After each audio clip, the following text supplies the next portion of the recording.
Hello friends, welcome to my channel PCS with Chauhan. तो दोस्तों, मेरा नाम है कीरा चौहान। यहाँ हम कर रहे हैं लूसेंट की जो सामान्य ज्ञान यानी कि जीके की बुक है उसको, जो कि इंपॉर्टेंट हो जाती है आपकी पीसीएस प्री के लिए, वनडे एग्जाम्स के लिए। तो गाइस, यहाँ हम कर रहे हैं हिस्ट्री में भी आधुनिक भारत यानी कि मॉडर्न हिस्ट्री की यहाँ पे बात चल रही है हमारी।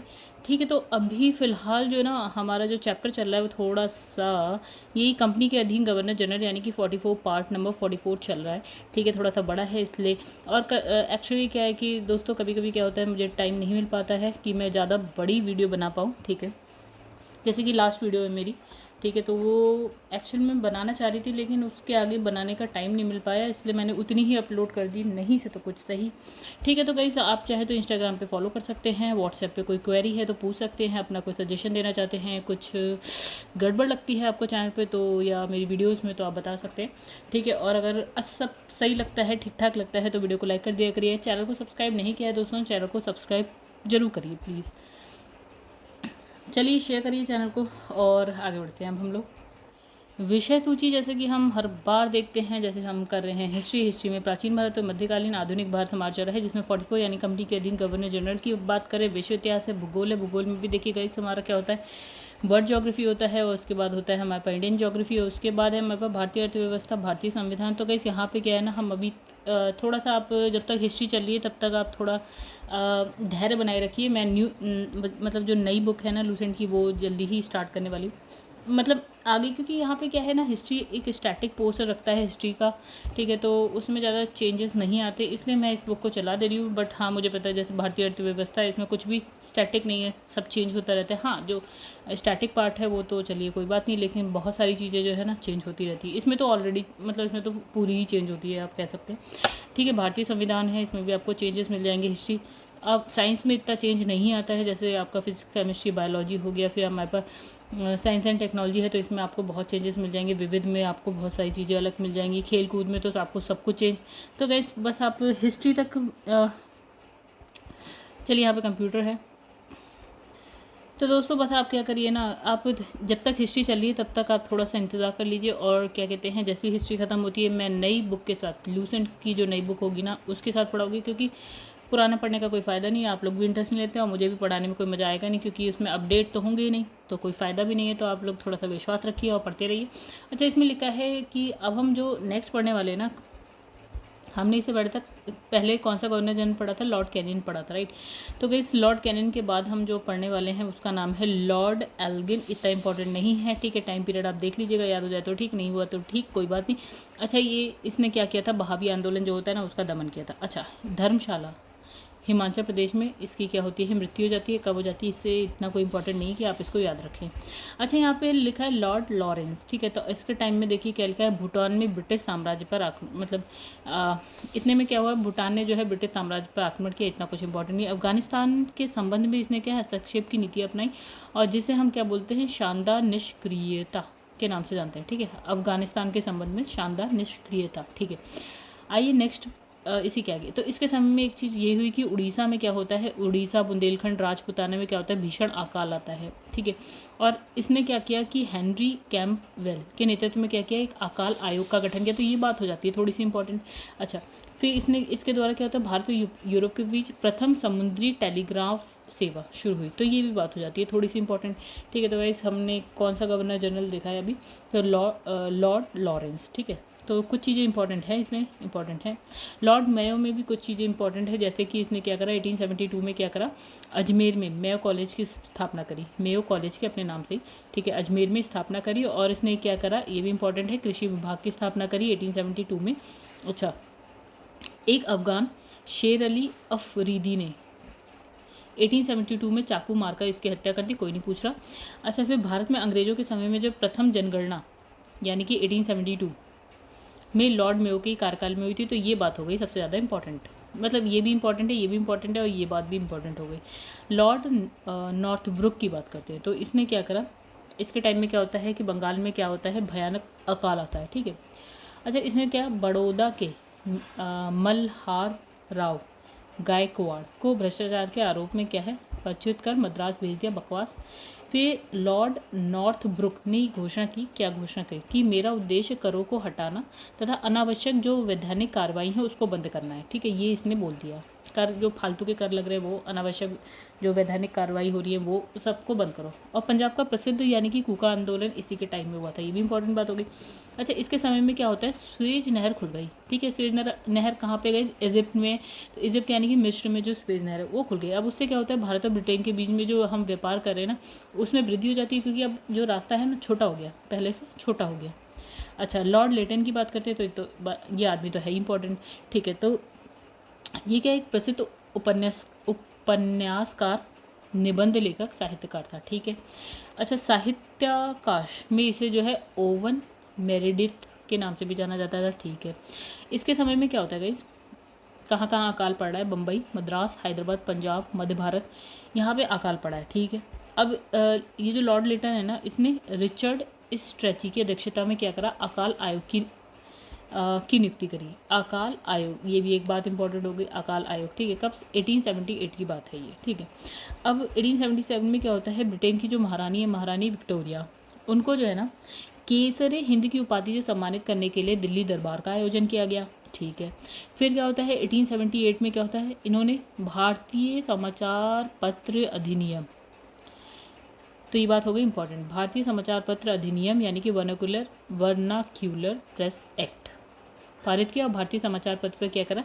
प्रतिबंध लगाने, मतलब कठोर प्रतिबंध लगाने स्टार्ट कर दिए। तो कैसी इंपॉर्टेंट बात है और काफ़ी इंपॉर्टेंट बात है। कब की बात है, 1878 की बात है।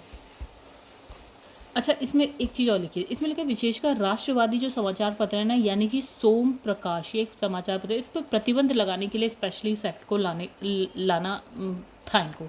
तो इस कानून में क्या है, प्रावधान था कि अगर किसी अखबार में कोई आपत्तिजनक चीज़, मतलब किसी भी अखबार में अगर कोई आपत्तिजनक चीज़ छपती है तो सरकार उसकी जो प्रिंटिंग प्रेस है ना, प्रिंटिंग प्रेस सहित जो उसकी संपत्ति है उसको जब्त कर लेगी। ठीक है, फिर अब आता है पायनियर अखबार की बात है। तो जो ये पायनियर अखबार था ना, उसने क्या किया, वर्नाक्यूलर प्रेस एक्ट 1877 इसका क्या करा, समर्थन किया। तो ये इंपॉर्टेंट बात हो जाती है। अच्छा, इसी के समय में क्या होता है, 1878 में भारतीय शस्त्र अधिनियम भी पारित होता है, जिसके तहत क्या होता है कि जो शस्त्र रखने और व्यापार करने के लिए लाइसेंस को अनिवार्य कर दिया गया। ठीक है, तो क्या आया होगा इस यहीं पे, भारतीय शस्त्र अधिनियम, शस्त्र रखना वैलिड हो गया, लाइसेंस रखना जरूरी हो गया। ठीक है, अब इसने जो है सिविल सेवा परीक्षा में प्रवेश की अधिकतम जो आयु है, आयु सीमा है, उसको क्या करा कि 21 साल से घटाकर क्या है 19 साल कर दिया। तो गाइस अगर आप बात करें IAS की, तो सपोज हम अभी आज की बात करें, IAS में जो अधिकतम यानी कि अधिकतम कितने साल के लोग जो है आपका, मतलब अगर मैं जनरल कैटेगरी की बात करूँ तो अधिकतम जो 32 साल के लोग जो है एग्ज़ाम दे सकते हैं, 32 वर्ष के अगर हो जाते हैं तो दे सकते हैं। अब यहाँ पे ने क्या, पहले तो 21 साल थी अधिकतम आयु और उसको भी घटाकर 19 साल कर दी गई, मतलब अधिकतम आप 19 साल तक ही दे सकते हैं, उसके बाद नहीं दे सकते, मतलब कहानी। अब देखिए यहाँ पे क्या लिखा है 80, तो ये बहुत ही इंपॉर्टेंट सी बात है। अच्छा, 1857 में क्या होता है, सिविल सेवा परीक्षा में क्या होता है कि सम्मिलित जो होने की जो आयु है वो है 23 वर्ष निर्धारित की गई थी। ठीक है, मतलब 1857 में 23 वर्ष, 1859 में 22 वर्ष घटा दी गई, उसको 23 से 22 कर दी, और 1867 में और कम करके क्या कर दी गई, 21 साल कर दी गई। ठीक है, अब लॉर्ड लेटन है, उसने क्या किया, अलीगढ़ में एक मुस्लिम एंग्लो प्राच्य महाविद्यालय की स्थापना करी, तो ये बात भी हो जाती है इंपॉर्टेंट। अच्छा, अब आता है नेक्स्ट बंदा है लॉर्ड रिपन। तो गाइस ये बंदा भी थोड़ा सा इंपॉर्टेंट हो जाता है।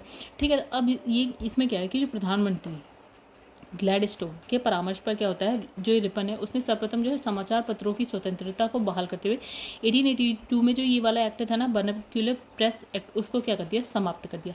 मतलब जो लॉर्ड लिटन जो हमने देखा था, तो गाइस इसने क्या करा था, कहाँ गया, तो इसके टाइम में क्या होता है, ये जो एक्ट है ना वर्नाक्यूलर प्रेस एक्ट, ये पारित होता है। ठीक है, तो ये भी याद रखिएगा कि किसने पारित किया, लॉर्ड लिटन ने, और किसने उसको समाप्त कर दिया, लॉर्ड रिपन ने, राइट। अच्छा, भारतीय भाषाओं में प्रकाशित होने वाले जो समाचार पत्र थे उसको भी वही सुविधाएं दी गई जो अन्य जो समाचार पत्र है उसको, मतलब ये था कि पहले जो भारतीय भाषाओं के समाचार पत्र थे उस पर थोड़ा प्रतिबंध ज़्यादा लगाया गया, लेकिन अब क्या कर दिया, इक्वल रख दिया गया। ठीक है, अच्छा, इसने जो है सिविल सेवा में प्रवेश की जो अधिकतम आयु है उसको फिर 19 साल से बढ़ाकर क्या कर दिया, 21 कर दिया, यानी कि लॉर्ड लेटर ने क्या करा था, 21 से 19 कर दिया था। अच्छा, रिपन ने क्या करा, 19 से 21 कर दिया, मतलब बढ़ा दिया एज। ठीक है, अच्छी बात है। फिर इसने क्या करा कि स्थानीय स्वशासन की शुरुआत की। तो गाइस जैसे कि आज आप देखते हैं ना, वो क्या बोलते हैं उसको, पंचायत, नगर पालिका वाला टाइप, ठीक है, लोकल लेवल पे जो होती है, तो वही चीज़ है। स्थानीय स्वशासन की स्टार्ट किया रिपन ने, तो इसने कुछ अच्छे ही काम किया। अभी तक तो जितना पढ़ा गया सब अच्छे थे। अच्छा, 1882 को क्या होता है, स्थानीय स्वशासन संबंधी क्या होता है, एक कानून बनाया, जिसके आधार पर क्या होता है कि विभिन्न प्रांतों में क्या हो रहा है, स्थानीय स्वशासन संबंधित कानून बनाए गए, ठीक है। मतलब ये है कि इसने स्थानीय स्वशासन के लिए काम किया, ठीक है। तो इसके समय में ही क्या होता है, भारत में सबसे पहले नियमित जनगणना करवाई गई। तो गई एक ये चीज़ देखिए 1881, देखिए जनगणना स्टार्ट हो रही थी आपका 1872, लेकिन ये हुआ कि अब नियमित का मतलब होता है हर 10 साल पे अब करवानी ही है, ये चीज़ हो गई। तो 1881 में किसके, लॉर्ड रिपन के टाइम में नियमित, मतलब इसमें ये चीज़ याद रखिए ना, ये क्या लिखा है, नियमित, ठीक है। एक होता है जनगणना करनी है, अब क्या है, नियमित जनगणना यानी हर 10 साल पे आपको करवानी है, ठीक है। तो ये चीज़ हो गई फिक्स, ठीक है। तब से लेकर अब तक क्या है, हर 10 वर्ष के अंतराल पर जनगणना की जाती है, आज भी करी जाती है, राइट। अभी हमारी कौन सी चलिए 2011 की हम काउंट कर रहे हैं, 2000, फिर हम 2000 कौन सी करने लगेंगे, 21 की, ठीक है। तो 1881 की जनगणना में क्या है, हैदराबाद और जो राजपूताना, इनको ना जोड़ा नहीं गया था, ठीक है। पर ये बात भी इंपॉर्टेंट हो जाती है, जो 1881 की हुई थी उसमें हैदराबाद और राजपूताना ये नहीं थे, ठीक है। अच्छा, तो अब यहाँ एक नोट है, इसमें लिखा है भारत में पहली बार जनगणना जो है आपका 1872 में हुई थी, परंतु इसमें क्या है, भारत के संपूर्ण भागों का प्रतिनिधित्व नहीं हुआ था। मतलब जितने भी भारत में जितने भी एरियाज़ थे वो सारे नहीं, हर जगह की जनगणना नहीं हुई थी, ठीक है। लगभग 20% भारत जो है उस टाइम ना, यानी कि 1872 में छूट गया था। लेकिन 1881 में जो जनगणना उसमें ऑलमोस्ट पूरा भारत आ गया, बस ये हैदराबाद और राजपूताना ये नहीं आए, बाकी सारे हो गए। अच्छा, रिपन के द्वारा क्या होता है, 1881 में प्रथम जो है कारखाना अधिनियम जो है लाया जाता है। तो गाइस ये बात भी हो जाती है इंपॉर्टेंट, प्रथम कारखाना अधिनियम, राइट, क्योंकि ये क्या है, बच्चों के लिए आ गया। तो इसमें क्या है, 7 वर्ष से जो कम आयु के जो बच्चे होते हैं ना, उनको जो है काम करने पे लगा दिया प्रतिबंध। मतलब 7 साल के बच्चों का आप ऐसे ही देख लीजिएगा, 2nd क्लास के बच्चे होते हैं आज अगर आप देखें तो, इतना छोटा बच्चा जो है कारखाने में काम कर रहा है, तो उस पर लगा दिया गया प्रतिबंध, ठीक है। अब और दूसरा क्या कहा कि 7 से 12 साल के जो के श्रमिकों के लिए 9 घंटे से अधिक कार्य करने पर प्रतिबंध लगा दिया। मतलब इसने कहा 7 साल से कम है तो आप तो नहीं कर सकते काम, अगर 7 से 12 है तो टोटल 9 घंटे एक दिन में आप काम कर सकते हैं, उससे ज़्यादा नहीं कर सकते, ठीक है। अच्छा, ये एक जो है चाय, कॉफ़ी, नील की खेती पर भी लागू नहीं हुआ था। देखिए इंपॉर्टेंट, चाय, कॉफ़ी, नील की खेती, ये तीनों याद रखिएगा, इस पे तो लागू नहीं हो रहा है। मतलब कई अधिकतर आप देखें ना तो इसका व्यापार सबसे ज़्यादा हो रहा था, पर इसी पे ये एक्ट जो है लागू ही नहीं हो रहा है। अच्छा, रिपन के समय में क्या होता है, शैक्षणिक सुधारों के अंतर्गत क्या होता है, विलियम हंटर की अध्यक्षता में एक आयोग गठित हुआ। विलियम हंटर की अध्यक्षता में एक आयोग भी गठित हो रहा है, किसके लिए, शैक्षिक सुधार के लिए, राइट। अच्छा, 1883 को यूरोपियों के विरुद्ध जो है भारतीय न्यायाधीश द्वारा मुकदमे की सुनवाई के लिए इल्बर्ट विधेयक प्रस्तुत किया गया, ठीक है। लेकिन क्या है, यूरोपियों के प्रबल विरोध के कारण इसे वापस ले लिया गया और अंग्रेजों द्वारा इस विधेयक के विरोध में में किए गए विद्रोह को क्या, श्वेत विद्रोह के नाम से जाना गया। मतलब इसमें कहानी ये ना गाइस, देखिए इसके टाइम में कौन था विधेयक आ रहा है, देखिए इल्बर्ट विधेयक। इसमें ये है कि जैसे सपोज़ कि एक ये अंग्रेज है, ठीक है, ये जो जज है, जज आप कह सकते हैं या वकील कह सकते हैं, जज है, ये जो है ना, एक अंग्रेज को कोई सज़ा नहीं सुना सकता या उसका केस नहीं सुन सकता, राइट। ये था कुछ इल्बर्ट विधेयक में, ठीक है। तो अब अंग्रेज़ों ने कहा कि हमारा केस कोई भारतीय कैसे सुनेगा, नहीं सुन सकता, हमने मतलब हम अलाउ नहीं करना चाहते इस बात को, ठीक है। तो इसके लिए विधेयक आया था कि विधेयक तो आया था, ठीक है, अब भारतीय भी सुन सकते हैं, ठीक है, मतलब भारतीय जज जो है फैसला ले सकता है, बट अंग्रेजों को पसंद नहीं आई बात, ठीक है। तो उन्होंने विद्रोह कर दिया। इस विद्रोह को देखिए क्या कहा गया, श्वेत विद्रोह। अंग्रेज श्वेत थे, वाइट थे, इस वजह से इस विद्रोह को क्या बोल दिया गया, श्वेत विद्रोह बोल दिया गया। अच्छा, इसमें लिखा है फ्लोरेंस नाइटिंगेल की ने जो है रिपन को जो भारत का क्या उद्वारक की संज्ञा दी, ठीक है, याद कर लीजिएगा। चलिए, तो ये सब इंपॉर्टेंट था, ये भी इंपॉर्टेंट था। इसमें देखिए देखिए श्वेत विद्रोह इंपॉर्टेंट है, इल्बर्ट कौन सा विधेयक आया था, ये इंपॉर्टेंट बात है, इसे थोड़ा रेड में लिखते, ठीक है। तो ये बातें इंपॉर्टेंट हो जाती है। अब आते हैं लॉर्ड डफरिन के बारे में। मतलब आप ये कह सकते हैं ना, रिपन ने काम अच्छे करे, हाँ। अब वो क्या कहते हैं, हट गए, वो अलग बात है, ठीक है, लेकिन इसके काम फिर भी ठीक थे, अच्छे थे। अच्छा, लॉर्ड डफरिन की बात कर लेते हैं। तो इसके समय में क्या होता है, ये तृतीय आंग्ल वर्मा युद्ध होता है। आंग्ल वर्मा मतलब अंग्रेज, और वर्मा यानी कि आज का जो म्यांमार है उसके बीच में युद्ध होता है, ठीक है। वर्मा की अंतिम रूप से जो है अंग्रेजी राज में मिल गया। मतलब आप ये कह सकते हैं कि जो 1888 में जो है आपका जो वर्मा यानी कि म्यांमार अंग्रेजी राज यानी कि आ जाओ भारत में मिल गया कहीं तक, ठीक है। अच्छा, इसी समय क्या होता है, बंगाल टेनेसी एक्ट, चलिए इंपॉर्टेंट बात, Bengal tenancy act, Awadh tenancy act और पंजाब टेनेसी एक्ट भी पारित हो रहा है। किसके टाइम में? डफरिन के टाइम में हो रहा है। तो इसके समय की सबसे महत्वपूर्ण घटना की अगर बात करें तो 1885 को क्या होता है, बम्बई में क्या होता है, A.O. ह्यूम के नेतृत्व में क्या होता है, भारतीय राष्ट्रीय कांग्रेस की स्थापना होती है। तो गाइस अगर हम इंडियन नेशनल कांग्रेस की स्थापना कब हो रही है? 1885 में हो रही है। कौन कर रहा है? A.O. ह्यूम कर रहा है, और उस वक्त गवर्नर जनरल कौन है? लॉर्ड डफरिन है। इससे ज़्यादा इंपॉर्टेंट बात इसमें और कुछ है नहीं, ठीक है। चलो हो गई कांग्रेस की स्थापना। लॉर्ड लैंसडाउन, अच्छा इसमें इतना कुछ इंपॉर्टेंट नहीं है, पढ़ लेते। तो भारत और अफगानिस्तान के बाद सीमा रेखा यानी कि डूरंट रेखा का निर्धारण भी, तो मतलब कुछ चीज़ें तो हर जगह इंपॉर्टेंट है। तो गाइस ये रेखा तो बहुत ज़्यादा इंपॉर्टेंट है कि अगर आप कहें कि भारत और जो है अफगानिस्तान के बीच में जो बॉर्डर है उस या जो लाइन है उसको हम क्या बोलते हैं? डूरंट रेखा। किसके टाइम में आई है? लॉर्ड लैंसडाउन के टाइम में, ठीक है। अब देखिए 1891 को दूसरा कारखाना अधिनियम लाया गया, जिसमें क्या कहा गया कि जो स्त्री है, फीमेल है, 11 घंटे से अधिक काम नहीं करेंगी, प्रतिबंध लगा दिया। मतलब अभी उस पर हमने देखा था गाइस, उसमें था कि 9 घंटे से ज़्यादा बच्चा 7 से 12 साल का बच्चा जो है 9 घंटे से ज़्यादा नहीं करेगा। और इसमें लिखा है कि जो स्त्रियां हैं वो 11 घंटे से ज़्यादा काम नहीं करेंगी, और साथ ही जो है हफ्ते में एक दिन छुट्टी होगी। जैसे आज संडे की होती है ना, वैसे उसे अब किस दिन होगी ये नहीं लिखा है, लेकिन हाँ हफ्ते में एक दिन छुट्टी होगी। चलिए आगे बढ़ जाते हैं। और इसमें लिखा है नेक्स्ट जो है आपका लॉर्ड एल्गिन द्वितीय, ठीक है। इसके टाइम में क्या, भारत को तलवार के बल पर जो है विजित किया गया, और तलवार के बल पर इसकी जो है रक्षा की जाएगी। ये कथन जो है लॉर्ड एल्गिन द्वितीय का है, बकवास लिखिए, ठीक है। तो इसके मध्य क्या होता है कि जो 95 से लेकर 98 के मध्य क्या होता है, उत्तर प्रदेश, बिहार, पंजाब और मध्य प्रदेश में भयंकर अकाल आ जाता है। मतलब यहाँ पे अकाल आ रहा है, अकाल बहुत आ रहे थे उस वक्त, ठीक है। तो यहाँ पे अकाल क्या आता है? उत्तर प्रदेश, बिहार, पंजाब, मध्य प्रदेश में। किसके टाइम में? लॉर्ड एल्गिन द्वितीय के टाइम में आया, ठीक है। ये भी कोई नहीं पूछ रहा। अच्छा लॉर्ड कर्जन की बात करते हैं, तो भैया ये आदमी भी जो है बहुत काफ़ी इंपॉर्टेंट है, ठीक है, लॉर्ड कर्जन। अच्छा इसने क्या है, कर्जन ने क्या किया, भारतीय टंकर या पत्र मुद्रा अधिनियम पारित कराकर अंग्रेजी स्वर्ण मुद्रा को भारत की कानूनी मुद्रा घोषित कर दी, ठीक है। तो इसने क्या करा, कौन सा अधिनियम पारित किया? इंपॉर्टेंट अधिनियम हो गया ये गाइस, भारतीय टंकन और पत्र मुद्रा अधिनियम, राइट। अच्छा शासन की कार्यक्षमता के आधार पर क्या, लॉर्ड कर्जन ने रिपन द्वारा जो स्थापित जो स्थानीय स्वशासन की प्रणाली पर आघात किया, और 1899 में क्या, कलकत्ता कॉरपोरेशन अधिनियम बनाया। मतलब इसने ये कहा कि जो रिपन है ना, लॉर्ड रिपन, इसने क्या स्टार्ट किया था? स्थानीय स्वशासन। अब इसने क्या किया, उसको खत्म करने की कोशिश, और 1899 में क्या है, कलकत्ता कॉरपोरेशन अधिनियम इसने बनाया, ठीक है। आगे बढ़ जाते हैं। फिर लिखा है कर्जन ने सन 1901 में सर कॉलिन स्टॉट मॉनक्रीफ की अध्यक्षता में एक सिंचाई आयोग, टॉमस रॉबर्टसन की अध्यक्षता में एक रेलवे आयोग, और सर एंड्रयूज फ्रेजर की अध्यक्षता में एक पुलिस आयोग, सर टॉम सरेले की अध्यक्षता में एक विश्वविद्यालय आयोग की स्थापना करी। मतलब कहानी यह है कि लॉर्ड कर्जन ने एक सिंचाई आयोग की, रेलवे आयोग की, पुलिस आयोग की और विश्वविद्यालय आयोग की स्थापना करी।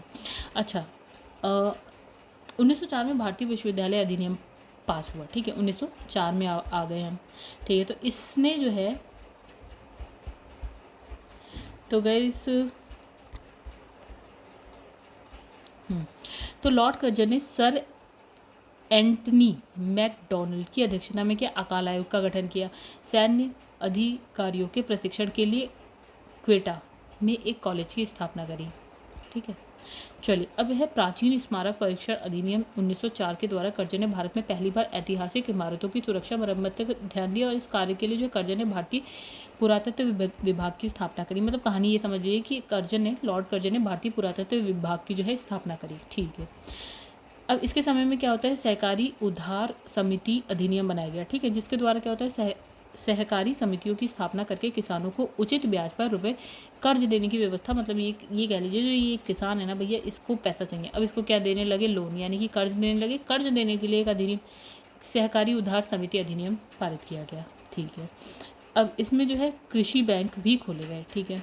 मतलब ये है कि गाइस कर्ज देना कोई एक अच्छी चीज़ नहीं थी उस वक्त, क्योंकि किसान कर्ज लेगा उसे वापस नहीं कर पाएगा, उसकी ज़मीन क्या ही होगा उसका फिर, ठीक है। मतलब ये कोई अच्छा अधिनियम नहीं है, ठीक है। तो इसने जो है ना 1901 में क्या करा, कृषि इंस्पेक्टर जनरल की नियुक्ति करी। बेकार की बात, इसके समय जो है 1905 में पूसा में एक क्या है, कृषि अनुसंधान संस्था खोली गई। तो ये अच्छी बात है, ठीक है, याद रखिए 1905 में क्या होता है, पूसा में कृषि अनुसंधान संस्था खोली गई, ठीक है। इसके समय में पहली बार क्या होता है, प्रत्येक प्रांत और जो है केंद्र स्तर पर एक निदेशक के अधीन क्या है, एक पृथक गुप्तचर विभाग की स्थापना हुई। मतलब इसने कहा कि प्रांत में भी केंद्र में भी गुप्तचर विभाग की स्थापना। अच्छा इसके समय में क्या होता है, किचनर परीक्षा को सैनिक प्रशिक्षण शामिल करके जो है सेना की युद्ध क्षमता को बेकार की बात लिखा गया। इसी के कार्यकाल के दौरान क्या है, कलकत्ता में विक्टोरिया मेमोरियल हॉल का निर्माण हुआ। तो ये इंपॉर्टेंट बात हो जाती है कि इसके टाइम में क्या हुआ, विक्टोरिया मेमोरियल हॉल का निर्माण कहाँ पे हो रहा है, कोलकाता में हो रहा है। ठीक है, कर्जन के भारत विरोधी कार्यों में सर्वाधिक महत्वपूर्ण कार्य देखिए, भारत विरोधी कार्य इसने किए। अच्छा, कौन कौन से ऐसा करें, तो 1905 में बंगाल विभाजन बहुत ही इंपॉर्टेंट है, बहुत ज़्यादा इंपॉर्टेंट है। ठीक है, तो इसने क्या यहाँ पे लिखा है, 19 जुलाई 1905 में क्या होता है, बंगाल विभाजन के निर्णय की घोषणा कहाँ, शिमला में की गई थी और इसका जो है प्रारूप प्रकाशित किया गया। मतलब ये हुआ कि बंगाल विभाजन, अच्छा घोषणा कहाँ गई, निर्णय मतलब कि विभाजन हो जाना चाहिए, तो ये शिमला में, ये बहुत ही ज़्यादा इंपॉर्टेंट है, यानी आपको इसको तो याद रखना है। ठीक है,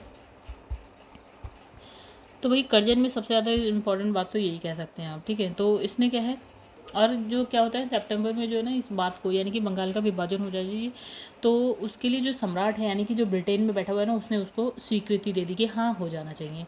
ठीक है, फिर उसके बाद क्या होता है, बंगाल विभाजन की योजना को लागू किया गया। कब किया गया, 16 अक्टूबर को किया गया। मतलब सब 1905 की बात चली, बंगाल को 2 प्रांतों में बांट दिया गया। चलिए ये सब बेकार की बात है, मतलब ये है कि 1905 में बंगाल विभाजन की योजना, उसका निर्णय ले लिया गया, हाँ सब हो गया। अच्छा, अब क्या होता है, बंगाल को 2 प्रांतों में बांट दिया जाता है। एक जो है पूर्वी बंगाल होता है, ठीक है, और देखिएगा इस सपोज ये बंगाल है, राइट, तो बंगाल है तो बंगाल को बांट दो, ये हो गया आपका पूर्वी बंगाल, राइट, पूर्वी बंगाल, असम प्रांत प्लस असम कर दो यहाँ पे, ये एक हो गया। ठीक है, दूसरा है वेस्ट बंगाल यानी कि पश्चिमी बंगाल, ये 2 है। ठीक है, मतलब ये इस तरह से बंगाल को इन्होंने बांट दिया।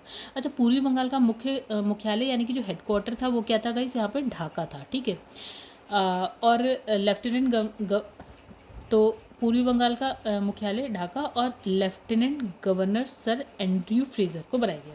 तो ये इतनी सी बात हो गई इंपॉर्टेंट। ठीक है, अच्छा पूर्वी बंगाल की बात इसने क्यों करी, देखिए अगर हम कहें ना मुस्लिम बहुल जो साइड थी ना वो पूर्वी बंगाल और असम की थी। ठीक है, मुस्लिम्स ज़्यादा थे। अच्छा, वहाँ का जो लेफ्टिनेंट गवर्नर है वो क्या बन गया, सर एंड्रयू फ्रेजर था। तो ये भी याद रखिएगा, इंपॉर्टेंट सी बात है। ठीक है, अच्छा गवर्नर जनरल का कार्यकारिणी के सैनिक सदस्य के अधिकारों के प्रश्न पर कर्जन का प्रधान सेनापति किचनर से मतभेद हो जाने पर क्या भारत सचिव ने किचनर का बकवास लिखिए गए, इसे छोड़ दीजिए।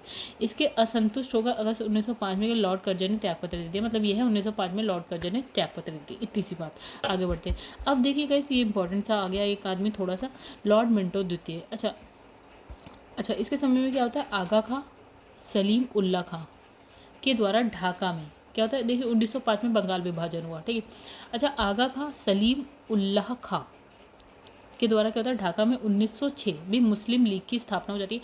1905 में बंगाल विभाजन, 1906 में मुस्लिम लीग की स्थापना हो गई। मतलब ये हो गई बहुत बड़ी बात।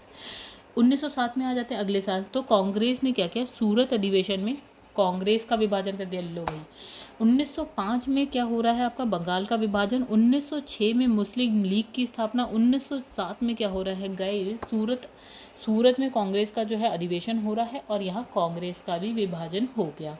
अच्छा इसके शासनकाल में क्या होता है, 1907 में जो है आंग्ल और रूसी प्रतिनिधि मंडलों के बीच बैठक होती है। ये बेकार की बात है। ठीक है, मुसलमानों के लिए अलग जो है निर्वाचन व्यवस्था पार्लियामेंट्री सुधार अधिनियम 1909 के द्वारा किया गया। तो मतलब ये हो गई एक और खतरनाक बात। मतलब यहाँ देखिए खतरनाक बात ही हो रही है। 1905 बंगाल विभाजन, 1906 मुस्लिम लीग की स्थापना, 1907 कांग्रेस का विभाजन, 1909 में क्या हो रहा है, जो मुसलमान है ना उनके लिए पृथक निर्वाचन व्यवस्था आती है। मार्ले मिंटो अधिनियम 1909 बहुत ही इम्पोर्टेंट हो जाता है। ठीक है, ये हो गई इसमें इसके टाइम में सारी खतरनाक बातें हो रही हैं। ठीक है, आगे बढ़ते हैं, लॉर्ड हॉर्डिंग द्वितीय की बात कर लेते हैं। अच्छा देखते हैं इसमें क्या इंपॉर्टेंट है। तो इसके समय में क्या होता है, ब्रिटेन के राजा यानी कि जॉर्ज पंचम, देखिए क्या हो रहा है, बंगाल विभाजन हो गया 1905 में। ठीक है, अब भैया लोग तो खुश है नहीं कि बंगाल का विभाजन हो गया। ठीक है, क्योंकि बंगाल उस वक्त बहुत ज़्यादा स्ट्रॉन्ग था। मतलब क्योंकि वहाँ जितने भी बड़े बड़े लोग आपने देखे होंगे ना जिनके नाम आप पढ़ते हैं सब बंगाल से निकले हुए थे। तो इन्हें बंगाल को कमज़ोर करने के लिए उन्होंने क्या किया, बंगाल को 2 भागों में बांट दिया था। ये हुआ था, अंग्रेज़ों ने ये काम किया था कि बंगाल को 2 भागों में बांट दो, अलग अलग कर दो।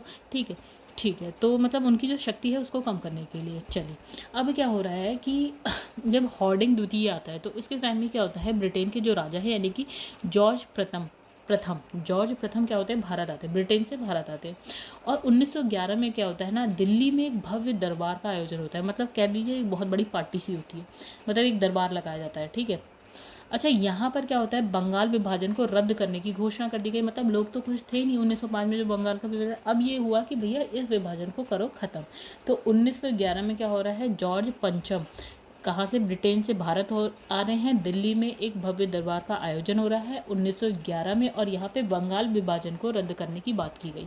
भारत की राजधानी क्या कर दी गई, पहले कलकत्ता थी और यहीं पे यानी 1911 में कलकत्ता से कहाँ पे कर दी गई, दिल्ली ले आए, ठीक है। क्योंकि गाइस अगर अब देखो क्या है ना, अंग्रेज जो है ना बंगाल से डरे हुए थे, बंगाल से डरे हुए थे, तभी उन्होंने बंगाल का विभाजन किया। अब 1911 में जब वापस से बंगाल का विभाजन खत्म हो गया तो अंग्रेज तो डरे हुए हैं, तो वो ना बंगाल से अब भाग रहे हैं। तो भाग के उन्होंने क्या किया, जो भारत की राजधानी है कलकत्ता से कहाँ ले आए, दिल्ली ले आए, ये थी कहानी। अच्छा, 1912 में क्या होता है, दिल्ली भारत की राजधानी बन गया, ठीक है, चलो बन गया। अब 1912 में क्या होता है, लॉर्ड हार्डिंग पर क्या है, दिल्ली में अब क्या है, मतलब लोग तो खुश है नहीं। अब लॉर्ड हार्डिंग मतलब दिल्ली में चल रहे होंगे, घूम रहे होंगे, जो भी है, मतलब एक वो रैली से निकल रही थी, उसी में चल रही थी, तो उन पे क्या है, बम फेंका गया। तो इस कांड में क्या होता है, इस कांड में भाई बाल मुकुंद को फांसी की सज़ा हो गई, चलिए हो गई फांसी। तो इसी के समय में क्या होता है, 1914 में प्रथम विश्व युद्ध प्रारंभ हो जाता है। तो 1914 हमें पता है फर्स्ट वर्ल्ड वॉर स्टार्ट हो जाती है, यानी कि लॉर्ड हार्डिंग द्वितीय के टाइम में फर्स्ट वर्ल्ड वॉर स्टार्ट हो गई 1914 में, ये 1916 तक था, ठीक है।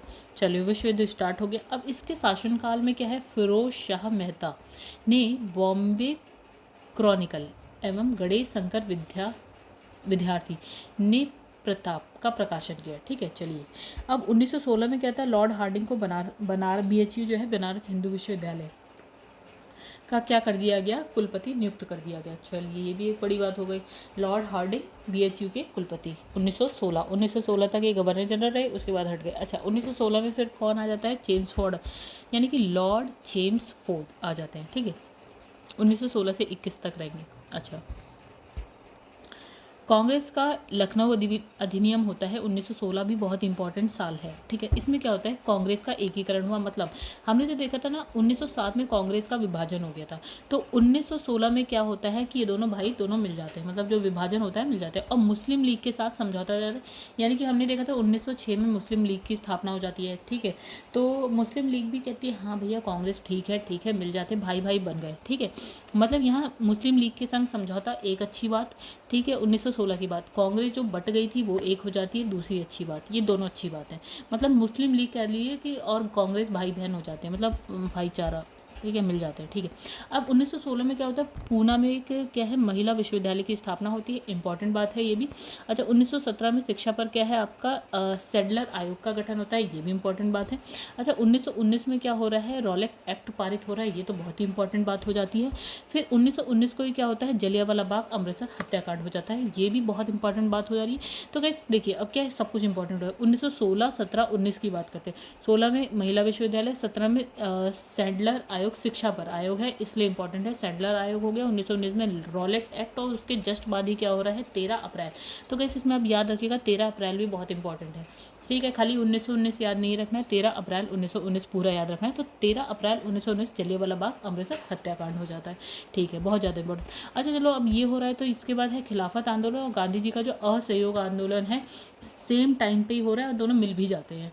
मतलब खिलाफत आंदोलन जो मुसलमान कर रहे हैं और जो असहयोग आंदोलन है गांधी जी का, ये दोनों क्या होते हैं, कहते हैं चलो हम लोग जो लड़ तो अंग्रेजों के खिलाफ रहे, साथ साथ लड़ लेते हैं, तो ये दोनों मिल जाते हैं, ठीक है। तो ये भी इसके टाइम में ही हो रहा है। और तृतीय अफगान युद्ध भी बहुत इंपॉर्टेंट है, ये भी इसके टाइम में हो रहा है। मतलब कहानी ये है कि जो ये बंदा है ना, लॉर्ड जेम्स फोर्ड, इसके टाइम में बहुत ज़्यादा इंपॉर्टेंट बातें हो रही हैं। चलिए गाइस आगे बढ़ते हैं हम लोग। यहाँ पे लिखा है लॉर्ड रीडिंग, राइट, इनका टाइम है 21 से लेकर 26 का। अच्छा, इनमें एक हो रहा है 21 में मोपला विद्रोह, इंपॉर्टेंट बात। अच्छा, इसमें क्या है, 1921 में MN रॉय द्वारा भारतीय कम्युनिटी पार्टी की गठन, ठीक है, भारतीय कम्युनिटी पार्टी का गठन 1921 में। अच्छा, यहाँ पे क्या लिखा है, प्रिंस ऑफ वेल्स ने 1921 में भारत की यात्रा की और इस दिन पूरे भारत में क्या है, हड़ताल का आयोजन किया गया, ठीक है। 1922 में घटी, ठीक है। तो कैसे यहाँ पे देखिए 1921 भारतीय कम्युनिटी पार्टी, ठीक है। 1922 चोरी चोरा कांड, उत्तर प्रदेश के गोरखपुर जिले में, ठीक है। उसके बाद क्या है, गांधी जी ने अपना जो असहयोग आंदोलन है उसको, मतलब गांधी जी का क्या चल रहा था, असहयोग आंदोलन चल रहा था, ठीक है। तो क्या होता है कि 1922 में क्या होता है ना, चोरी चोरा कांड हो जाता है, तो गांधी जी क्या करते हैं, असहयोग आंदोलन को वापस ले लेते हैं, ठीक है। अच्छा, यहाँ पे 5 फरवरी भी इंपॉर्टेंट डेट हो गई, ठीक है, ठीक है। तो वैसे यहाँ पे देखिए क्या हुआ, एक और इम्पोर्टेंट, भारत में क्या होता है कि 1922 में इलाहाबाद में सिविल सेवा परीक्षा शुरू हो जाती है, ठीक है। इसकी शुरुआत इंपॉर्टेंट बात हो गई। तो भारत में गए थे 1922 में इलाहाबाद में, ठीक है। अब इसमें क्या है कि 1922 में क्या है, विश्व भारतीय विश्वविद्यालय ने कार्य करना विश्व भारती विश्वविद्यालय ने कार्य करना स्टार्ट कर दिया। 1923 में क्या होता है, चित्तरंजन दास और मोतीलाल नेहरू ने इलाहाबाद में कांग्रेस के अंतर्गत क्या है, स्वराज पार्टी की स्थापना करी। तो ये बात हो गई इंपॉर्टेंट, यानी कि कांग्रेस के अंतर्गत क्या किया, स्वराज पार्टी की स्थापना किसने, चित्तरंजन दास, यानी कि CR दास कह सकते हैं आप, और है मोतीलाल नेहरू, ठीक है। अच्छा, तो 1923 में क्या होता है, चुनाव में इस दल को मध्य प्रांत और बंगाल में जो है पूर्ण बहुमत मिला है। किसे, स्वराज पार्टी को मिला है, कहाँ कहाँ पूर्ण बहुमत, ठीक है। एक हो गया मध्य प्रांत और एक हो गया बंगाल में, ठीक है। अब आ जाते हैं 1925 में क्या होता है, प्रसिद्ध आर्य समाजी राष्ट्रवादी नेता यानी स्वामी श्रद्धानंद, उनकी हत्या हो जाती है। चलिए ठीक है, तो आर्य समाजी हैं, ठीक है, स्वामी श्रद्धानंद हत्या 1925। लॉर्ड इरविन की बात करते हैं, चलिए ये भी इंपॉर्टेंट आदमी है, हालांकि सभी इंपॉर्टेंट है अब तो, क्योंकि अब हम जो है ना आज़ादी की तरफ बढ़ते जा रहे हैं। तो गाइस आज़ादी की तरफ जब हम बढ़ रहे हैं ना, तो हर साल कुछ ना कुछ ऐसा हो रहा है खतरनाक, ठीक है। तो यहाँ पे देखिए लॉर्ड इरविन की अगर हम बात करें तो क्या होता है, सन 1928 में क्या आता है, साइमन कमीशन जो है बम्बई आता है, ठीक है। ब्रिटेन से साइमन कमीशन आता है बम्बई। लाला लाजपत राय की मृत्यु के बदले में क्या होता है, भारतीय चरमपंथी द्वारा जो है दिल्ली के असेंबली हॉल में 1929 में जो है बम फेंक दिया गया। तो ये भी बात हो गई इंपॉर्टेंट, 1929 में बम फेंका गया। अच्छा, किस कब क्यों फेंका गया, लाला लाजपत राय की मृत्यु हो जाती है, ठीक है। कहाँ पे फेंका गया, असेंबली हॉल दिल्ली में, ठीक है। अब देखिए लाहौर जेल में जतिन दास ने क्या किया, लाहौर जेल में जतिन दास ने 1929 में भूख हड़ताल शुरू की और इसके 64वें डे पे इनकी मृत्यु हो जाती है। अच्छा, भूख हड़ताल का कारण क्या है, भारतीय एवं अंग्रेज जो कैदी हैं उनके बीच जो है व्यवहार, उनके बीच व्यवहार में किए जाने वाला जो भेदभाव है वो, ठीक है। तो गाइस लाहौर जेल, जतिन दास, भूख हड़ताल, 64 डेज, हत्या, मतलब मृत्यु हो जाती है, हत्या नहीं मृत्यु हो जाती है। क्यों, क्योंकि भारतीय और जो अंग्रेज कैदी थे उनमें भेदभाव हो रहा था। अच्छा, यहाँ पे लिखा है कि 1929 में क्या होता है, कांग्रेस के लाहौर अधिवेशन में क्या होता है, पूर्ण स्वराज का लक्ष्य निर्धारित किया गया। मतलब अब ये कह रहे हैं कि हमें पूर्ण स्वराज चाहिए। 1930 में क्या होता है, स्वतंत्रता दिवस मनाने की घोषणा की गई। अच्छा देखिए कब मनाने की घोषणा की गई, ये नेहरू जी ने बोला 26 जनवरी 1930 में। तो गई यहाँ पे देखिए 1930 में इन्होंने कहा कि हम 26 जनवरी 1930 को, नेहरू जी बोलते हैं, कहाँ लाहौर अधिवेशन जो हो रहा है 1929 में, उसमें कहते हैं कि 26 जनवरी 1930 को हम क्या करेंगे, स्वतंत्रता दिवस मनाएंगे, ये घोषणा की गई, ठीक है। चलिए, तो यहाँ पे लिखा है सविनय अवज्ञा आंदोलन के दौरान क्या होता है, सविनय अवज्ञा आंदोलन के दौरान क्या, तो महात्मा गांधी को 1930 को क्या करा जाता है। हाँ चलिए, इसमें एक बात इंपॉर्टेंट कि सविनय अवज्ञा आंदोलन के टाइम में क्या होता है, महात्मा गांधी को 5 मई 1930 को गिरफ्तार कर लिया जाता है। तो कहानी ये है कि 5 मई भी याद रखिएगा, 1930 को गिरफ्तार कर लिया गया। और फिर क्या होता है, 1931 को वायसराय इरविन बिना कोई शर्त के इन्हें जो है रिहा कर देता है, ठीक है, अगले ही साल। मतलब 5 मई को तो जेल, और फिर 5 मई 1930 को जेल। 1931 में जो ये बंदा है ना इरविन, ठीक है, ये जो है महात्मा गांधी को क्या करता है, रिहा कर देता है। अच्छा, तो यहाँ पे लिखा है 1930 में लंदन में क्या होता है, एक गोलमेज सम्मेलन होता है। देखिए यहाँ पे 3 गोलमेज सम्मेलन होते हैं। तो जो पहला गोलमेज सम्मेलन हो रहा है 1930 में लंदन में ना, तो इसमें जो है ना कांग्रेस जो है भाग नहीं ले रही है। ये तो टेंशन थी उन लोगों को, अंग्रेजों को, ठीक है। इसलिए क्या होता है 1931 में महात्मा गांधी को रिहा कर रहे हैं, ठीक है, क्योंकि 1930 में प्रथम गोलमेज सम्मेलन जिसमें कांग्रेस नहीं जा रही है। अच्छा, फिर क्या होता है 4 मार्च, देखिए यहाँ पे क्या 25 जनवरी को तो रिहा कर दिया गांधी जी को। 4 मार्च 1931 में क्या होता है, गांधी इरविन समझौता होता है, ठीक है, उस पर हस्ताक्षर होता है। गांधी जी और जो ये वायसराय इरविन है ना, जिसका हम पढ़ रहे हैं, तो इन दोनों के बीच में समझौता होता है। और समझौता होने के बाद क्या होता है, कहा जाता है कि भाई सविनय अवज्ञा आंदोलन स्थगित हो जाएगा, मतलब बंद करो इसे, ठीक है, बंद हो जाएगा। और जो प्रथम गोलमेज सम्मेलन में कांग्रेस नहीं आती, तो इसमें ये भी होता है जो सेकंड वाली गोलमेज सम्मेलन है उसमें कांग्रेस पार्ट लेगी, ठीक है। चलो आगे बढ़ते हैं। अब यहाँ पे आया लॉर्ड वेलिंगटन आ गया, ठीक है। टाइम पीरियड है 31 से 36 का। अब हम स्वतंत्रता की तरफ जाते जा रहे हैं। तो इसके समय में क्या होता है, लंदन में 1931 में क्या हो रहा है, द्वितीय गोलमेज सम्मेलन हो रहा है, वही वाली बात, ठीक है। तो इस सम्मेलन में कहते हैं कांग्रेस भाग ले रही है, चलिए ठीक है। प्रतिनिधित्व कौन कर रहा है, कांग्रेस का गांधी जी ने किया, ठीक है। तो इसमें क्या है, मतलब ये जो गोलमेज सम्मेलन है ना सेकेंड वाला, इसमें असफलता के बाद गांधी जी ने क्या किया कि 1932 को दोबारा सविनय अवज्ञा आंदोलन स्टार्ट कर दिया। मतलब ऐसा कह लीजिए कि गांधी जी कुछ अंग्रेजों से एक्सपेक्ट कर रहे थे, वैसा कुछ हो नहीं पाया, तो ये क्या करते हैं ना, लंदन से वापस आ जाते हैं, वहाँ से वापस भारत आ जाते हैं। और क्या होता है, 1932 में फिर से सविनय अवज्ञा आंदोलन जो स्टार्ट कर देते हैं।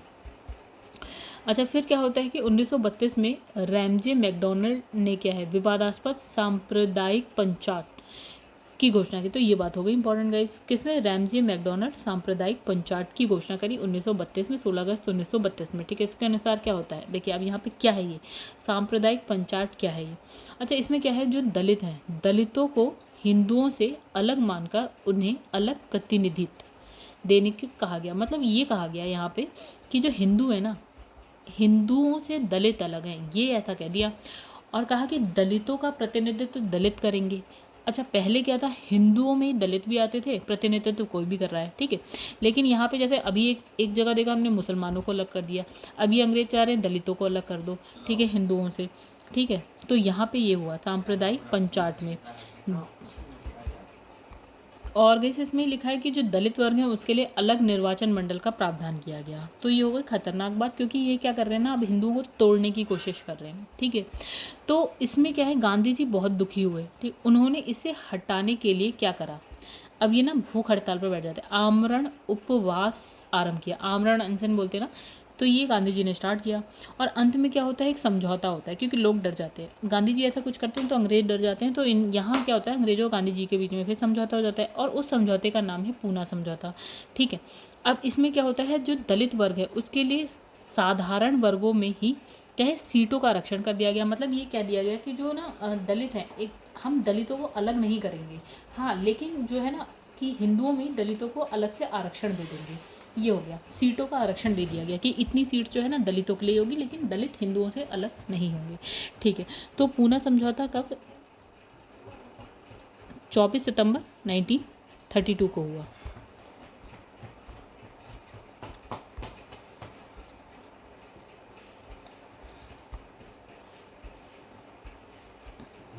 तो गैस यहाँ पे देखिए क्या लिखा है, 24 दिसंबर 1932 में क्या होता है, लंदन में तृतीय गोलमेज सम्मेलन हो रहा है। और इसमें अब फिर से कांग्रेस जो है ना पार्ट नहीं ले रही। फर्स्ट वाले में भी कांग्रेस नहीं थी, सेकंड में कांग्रेस गई थी, और थर्ड वाले में भी कांग्रेस नहीं है।